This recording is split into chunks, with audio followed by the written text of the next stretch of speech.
शहरातील वाडिया पार्क येथील जलतरण तलावात पोहताना एकाचा मृत्यू झाल्याची धक्कादायक घटना आज सकाळी घडली। सागर प्रकाश कळसकर, वय वर्ष 43 असं मृत व्यक्तीचं नाव आहे। सागर कळसकर हे वाडिया पार्क येथे पोहण्यासाठी आले होते, मात्र ते बराच वेळ पाण्यातून बाहेर न आल्याने इतरांच्या लक्षात आलं। त्यानंतर त्यांना पाण्यातून बाहेर काढून त्यांचे नातेवाईक राजेंद्र कळसकर यांनी त्यांना जिल्हा रुग्णालयात उपचारासाठी दाखल केलं, परंतु उपचारापूर्वीच मृत्यू झाल्याचं डॉक्टरांनी घोषित केलं। सागर कळसकर हे बीएसएफ मधून निवृत्त झाले होते। त्यांनी राजस्थानमध्ये बाडमेर येथे बीएसएफ मध्ये सेवा केली होती। सागर कळसकर यांना पोहण्याचा छंद होता।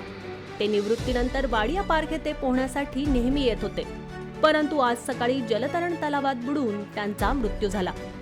या प्रकरणी कोतवाली पोलीस ठाण्यात अकस्मात मृत्यूची नोंद करण्यात आली आहे।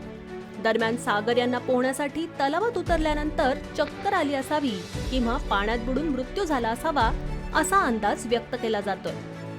शवविच्छेदन अहवालानंतरच त्यांच्या मृत्यूचं कारण समोर येईल असं पोलिसांनी सांगितलंय। पुढील तपास पोलीस करत आहेत।